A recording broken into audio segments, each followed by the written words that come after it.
내가 곧 길이요 진리요 생명이다. 참 유명한 말씀이죠. 그 요한복음은요 14장부터는 요한복음의 후반부입니다. 요한복음 후반부의 핵심은 가장 위대한 표적 가운데 하나인 십자가를 통한 계시입니다. 그러니까 요한복음 후반부에서는 예수님이 본격적으로 십자가를 지시겠다, 죽으시겠다, 그렇게 말씀을 하십니다.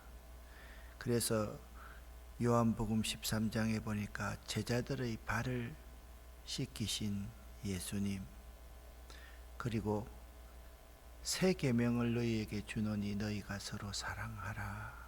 그런데 예수님께서 13장부터 십자가의 계시에 대해서 말씀하시는데 제자 중에 두 사람, 아니 모든 제자들이 가룟 유다처럼 배신을 예고하고 베드로처럼 부인을 예고하십니다.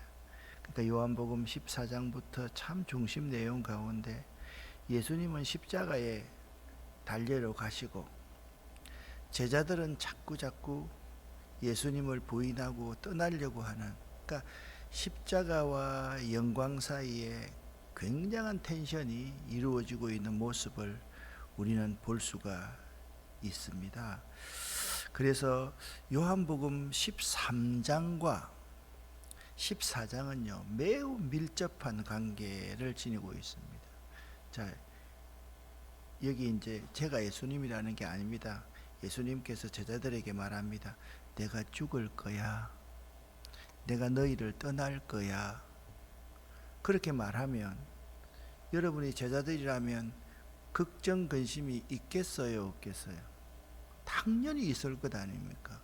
그러니까 요한복음 14장에서는 모든 내용이 제자들을 향해서 위로하고 그들을 격려하고 그들 스스로를 다시 세우기 위해서 아버지와 같은 마음으로 그들을 일으키고 있는 그러한 모습을 볼 수가 있습니다. 그러니까 지난 시간에 1절부터 4절까지만 언급을 했었는데요. 예수님께서는 이런 말씀을 하시고 자기가 십자가에 매달려 죽을 것이다. 자기가 떠나서 너희를 떠나서 아버지의 나라에 갈 것이다 라고 말씀을 하시니까 제자들은 알아듣지를 못했죠. 제자들은 영원히 주님이 자기들과 함께 할 줄 알았습니다. 예수님께서 이렇게 말합니다. 너희는 마음에 근심하지 말아라. 하나님을 믿고 또 나를 믿으라. 내가 죽는다 할지라도 내 아버지 집에 거할 곳이 많다. 만약 내가 그냥 개죽음을 당한다고 한다면 내가 이런 말을 너희에게 하지도 않을 것이다. 내가 지금 떠난다면 다시 와서 너희도 함께 그 좋은 곳으로 데리고 가겠다. 예수님께서 그렇게 말씀하셨습니다. 자, 4장부터의 14절까지의 내용 이후에 오늘 다룰 것은 도마가 예수님에게 질문하고요. 그 다음에 빌립이 예수님에게 질문하고요.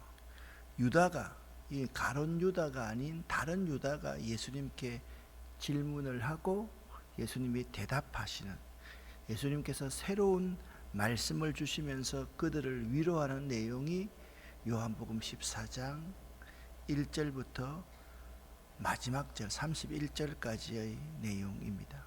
먼저 지난 시간에 했던 말씀, 너희는 마음에 근심하지 말라. 하나님을 믿고 또 나를 믿으라. 근심하는 일을 그만두어라.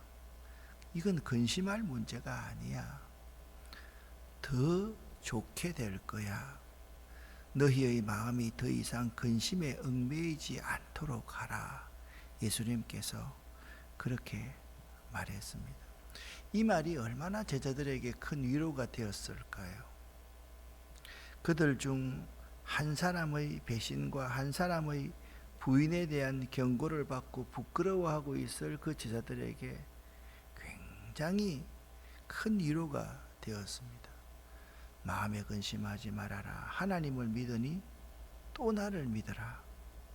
지금 너희의 믿음이 내가 크다고 말하지는 않는다. 그 손톱 밑에 때만큼 믿음이 있다 할지라도 계속해서 그 믿음을 가지라. 그렇게 권고하고 계시는 겁니다. 여러분, 참 예수님의 모습을 한번 보십시오. 지금 십자가에 매달려 죽을 것이다. 예수님이 얼마나 힘드셨겠습니까? 지금 위로를 정말 받아야 될 분은 예수님이십니다. 그런데 예수님은 위로받을 자가 되려 부인하고 배신하고 도망가 버리고 그냥 옷을 벗어버린 채로 뻘거벗고 도망치려고 하는 그 제자들을 위로하고 계시다라는 것입니다. 자, 내가 가는 곳을 너희가 알리라. 도마가 나중에 이 도마는 의심 많은 도마였지요. 도마가 이렇게 말합니다. 주님, 어디로 가시는지 알지 못하는데 저희가 그 길을 어떻게 알겠습니까? 라고 말합니다. 예수님께서 내가 바로 그 길이다. 내가 바로 그 진리다. 내가 바로 그 생명이다. 자, 요한복음에서 나는 누구다. 이제 6번째입니다. 7번째 마지막에 보면 나는 포도나무다. 너희는 가지이다. 그렇게 말하는 것. 그러니까 예수님의 신성을 잘 드러내는 말씀을 하십니다. 특별히 나로 말미암지 않고서는, 나를 통하지 않고서는 아버지께로 올 사람이 없다. 그렇게 말씀하셨습니다. 내가 바로 그 길이고 진리고 생명이다. 나로 말미암지 않고서는 아버지께 올 자가 없다. 도마는 아니 어디로 가시는지 그 길을 알아야지 되지 않겠습니까? 그러자 바로 빌립이 예수님께 이렇게 질문합니다.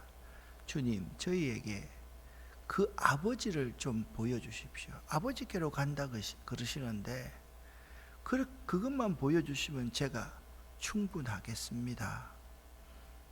자, 9절부터 11절까지 함께 쉬운 성경으로 읽어보겠습니다. 예수님께서 대답하셨습니다. 빌립아, 내가 이렇게 오랫동안 너희와 함께 있었는데 아직도 너는 나를 모른단 말이냐?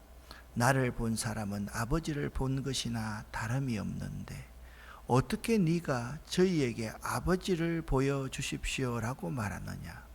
너는 내가 아버지 안에 있고 아버지께서 내 안에 계신 것을 믿지 못하느냐? 내가 너희에게 하는 말은 내 스스로 하는 말이 아니다. 이 말은 내 안에 계시면서 그분의 일을 하시는 아버지의 말씀이다. 내가 아버지 안에 있고 아버지께서 내 안에 계시다는 내 말을 믿어라. 나를 믿지 못하겠으면 내가 해난 표적 그것만이라도 믿어라. 내가 너희에게 진리를 말한다. 나를 믿는 사람은 내가 지금까지 해온 일들을 그 사람도 행할 것이다. 심지어 이보다 더 큰 일들도 행할 것이다. 그것은 내가 아버지께로 가기 때문이다.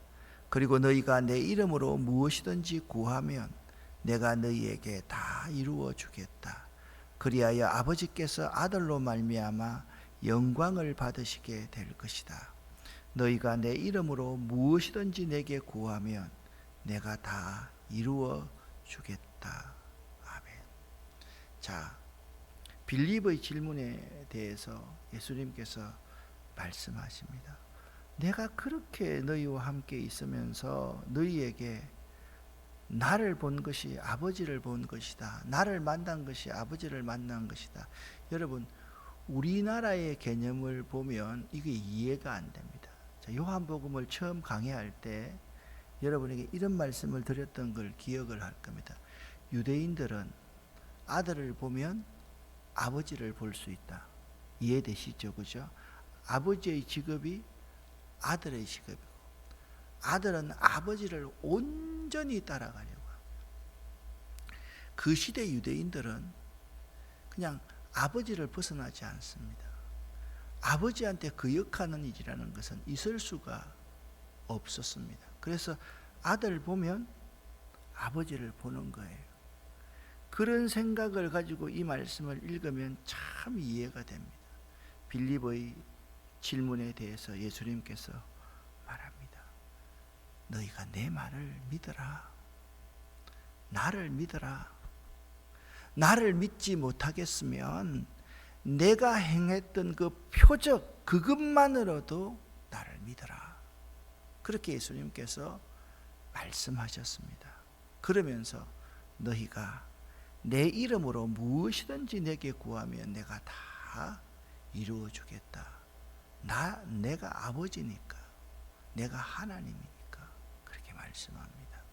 그리고서 예수님께서는 이런 약속을 빌립에게 해주십니다. 아니, 빌립에게 해주시는 것이 아니라 모든 제자들에게 약속을 해주십니다. 이 말씀은요, 이 약속은 예수님께서 십자가에 달리시기 전에 제자들에게 당부하신 것인데요, 제자들은요, 말씀드렸듯이 언제까지나 예수님이 자신과 함께 계실 걸로 생각했는데, 이들에게 주님께서 이렇게 말씀합니다. 너희가 나를 사랑한다고 하면 내 계명을 지키리라. 그러니까 제자들 얼굴에는요, 당황하는 모습이 역력히 나타났을 것입니다. 여러분, 사랑하는 사람들에게는 이런 특징이 있습니다. 그가 하는 말을요, 허투루 듣지 않고 그 말을 들어주고 그 말대로 행하려고 노력합니다. 사랑하는 사람의 또 한 가지 특징은 상대방의 허물조차도 그대로 수용하고 모든 것을 덮어줍니다.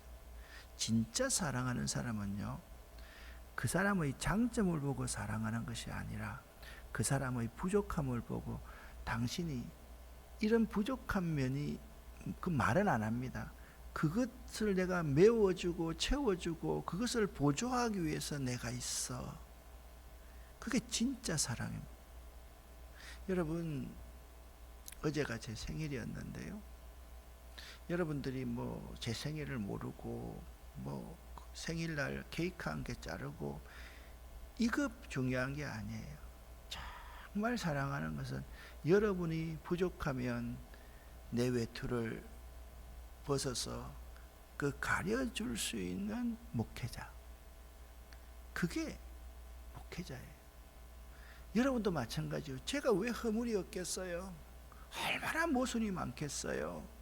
그런데 제 허물과 모순 때문에 내가 목사님을 위해서 기도하기 위해서 이 자리에 있지. 그게 사랑이에요. 사랑하는 사람의 또 하나의 특징은요, 그가 어떤 요구를 한다고 하고 어떤 허물이 있다 해도 그 요구가 힘들거나 어렵거나 밉지 않습니다. 허리가 휘어진다 해도 그 요구를 다 들어줍니다. 여러분과 저는요, 하나님의 이 사랑을 경험했으리라고 생각하는데, 그 경험을 하지 못한 분들은 여러분의 어머니와 아버지의 모습을 가만히 보면 그분이 나를 얼마나 사랑했는지 그걸 알 수 있어요. 그렇지 않아요? 저 때문에 어머니 아버지가 허리가 이렇게 다 휘셨거든요. 그거 모든 거 다 주시기 위해서 그렇게 희생하셨거든요. 사랑하는 사람의 또 하나의 특징은요, 들어주는 정도가 아닙니다. 사랑하는 사람을 위해서 목숨까지도 다 내어 놓습니다. 제가 아는 목사님이 있습니다. 형님 후배, 한참 후배죠. 형님이 신장이 다 상하니까 아내가 주려고 하니까 좀 안 맞아서 동생이 그 신장을 내어준답니다. 어떻게 사랑하니까 그렇게 할 수 있는 거지요. 그렇지 않습니까? 그래서 예수님께서 이렇게 말합니다. 너희가 나를 사랑하면 내 계명을 지키라. 내 계명이 뭘까요? 13장에 나왔잖아요. 예수님께서 제자들의 발을 씻기시는 사랑입니다. 13장에 나왔잖아요. 새 계명을 너희에게 주노니 너희가 서로 사랑하라. 섬기는 것이 사랑이고요. 사랑은 그 사랑하는 대상을 위해서 자기의 모든 것을 다 내어주는 거예요. 그분은 너희가 걱정되면 다른 보혜사까지 주실 것이다. 그분은 진리의 성령이시다. 그렇게 말씀하고 있습니다. 나는 너희를 고아처럼 버려주지 않고 너희에게로 다시 올 것이다.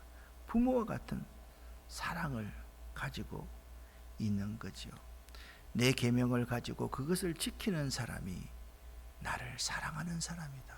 그러니까 여러분, 우리가 정말 예수님을 사랑한다 라고 하면 13장에 나오는 그대로 해야 돼요. 예수님처럼 나보다 훨씬 못한 제자들의 발을 씻길 수 있는 사람이 되어야 돼요. 서로 사랑해야 되는 거예요. 미워해야 될 일이 하나도 없습니다. 저분이 나를 못 믿고 있구나, 그거 아니에요. 여러분, 한 번 사랑하면 끝까지 사랑하는 거지, 사랑하다가 기분 나쁘다고 사랑 안 하고 삐지고, 그건 사랑이 아니겠지요. 내 계명을 가지고 그 계명을 지키는 사람이 주님을 정말 사랑하는 사람이다. 여러분, 우리 주변에 뭐 찬송 부를 때 주님 사랑해요, 사랑은요 그냥 막 입술로만 그냥 표현하고 표정으로만 표현하는 그것이 사랑이 아니에요. 사랑은 예수님처럼 하는 거예요. 그냥 주와 선생이 된 그분이 무릎 꿇는 거예요. 사랑은요, 자기가 잘못한 거 있으면요, 그 앞에서, 어린 사람 앞에서도 내가 미안하다, 잘못했다, 내가 그런 거 아니다, 그렇게 할 수 있는 그게 사랑이에요. 뭐 그게 무슨 자존심이 있고 다 있겠어요. 부모가 자식한테 잘못했으면 내가 부모 근위가 있는데, 그건 사랑하는 게 아니지요. 자녀가 그것 때문에 죽어간다 그러면요, 자녀 발바닥까지도 핥을 수 있어야 그게 사랑이지요. 여러분, 예수님은요 우리들의 보혜사가 되시는 분입니다. 돕는 자가 되십니다. 그분의 도움을 받지 않으면 살 수 있는 사람이 한 사람도 없습니다. 예수님은 또 다른 보혜사를 주신다고 했는데, 이 보혜사는 바로 성령님이십니다. 이 보혜사는 진리의 영이십니다. 진리입니다. 거짓이 아닙니다. 이 성령님은요 우리의 믿음으로만 볼 수가 있습니다. 우리 곁에 계십니다. 우리 가운데 계십니다.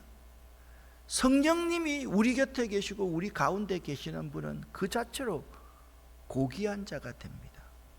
그래서 우리가 사랑 덩어리가 되는 거죠.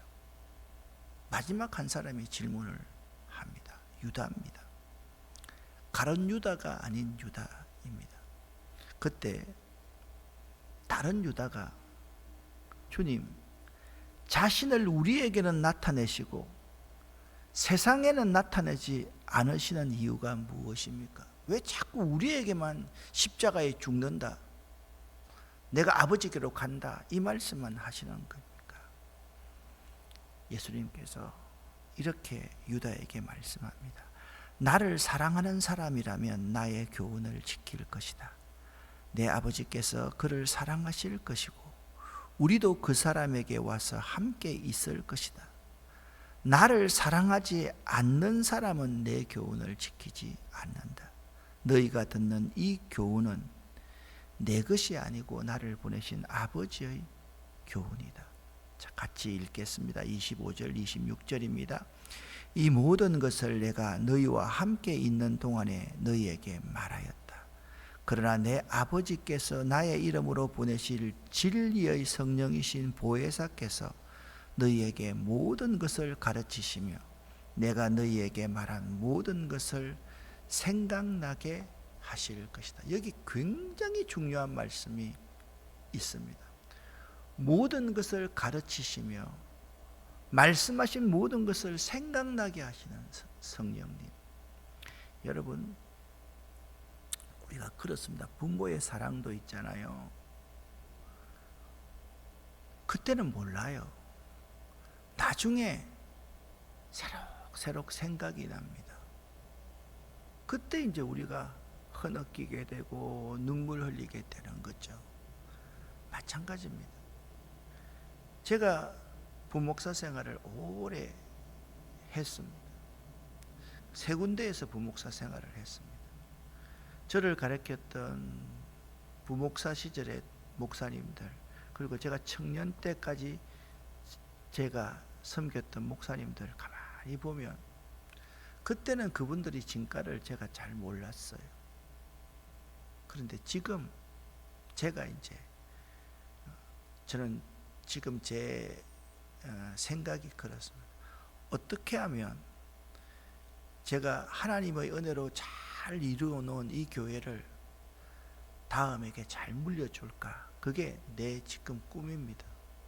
어떤 사람들은 이렇게 고생해서 이뤘는데 좀 누려야지 그렇게 생각할지 모르겠지만, 정말 진심인 것은 제 이 모든 것을 잘 이양하고 떠나는 것, 내가 그냥 사라져 버리는 것, 그게 내 꿈입니다. 언젠간 나는 우리 목사님들도 그런 생각을 할 수 있을 거라고 생각합니다. 제가 말하던 교훈하던 모든 것을 생각하게 되는 날이 있을 거다. 그건 내가 있을 때 절대 그렇게 한다는 말이 아닙니다. 내가 없을 때, 내가 사라지고 없을 때, 내가 죽었을 때, 자기들도 이제 내 정도, 앞으로 30년 정도 되면 그때 그 말씀이었구나, 그게 생각. 그러니까 성령님은요, 제자들이 참 철없다는 걸 알아요. 그런데 언젠가 예수님께서 십자가에 달려 죽으시고 난 뒤에 그때부터는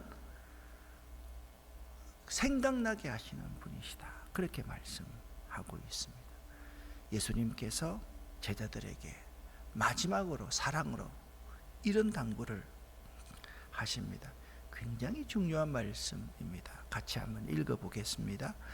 내가 너희에게 평안을 남긴다. 곧 나의 평안을 너희에게 준다. 내가 너희에게 주는 평안은 세상이 주는 것과 같지 않다. 너희는 마음에 근심하지도 말고 두려워하지도 마라. 너희는 내가 갔다가 너희에게로 올 것이다라고 말한 내 말을 들었다. 너희가 진정 나를 사랑했다면 내가 아버지께로 가는 것을 기뻐했을 것이다. 이는 아버지가 나보다 더 크신 분이기 때문이다.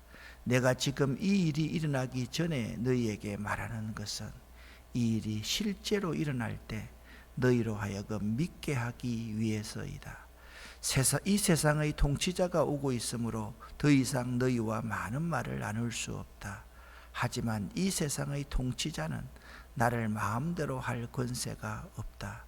그러나 내가 아버지를 사랑하고 아버지께서 내게 명하신 대로 내가 행한다는 사실을 세상은 알아야 할 것이다. 일어나 이곳을 떠나자. 아멘. 30절 말씀을 잘 보십시오. 나를 죽일 이 세상의 통치자가 오고 있다. 그가 나를 죽일 것이다. 그러나 그 통치자는 나를 마음대로 할 권세가 없다. 나를 마음대로 할 수 있는 권세가 있는 분은 나를 보내신 하늘 아버지밖에 없다. 여러분, 27절 말씀, 내가 너희에게 평안을 주노라. 곧 나의 평안을 너희에게 주노라.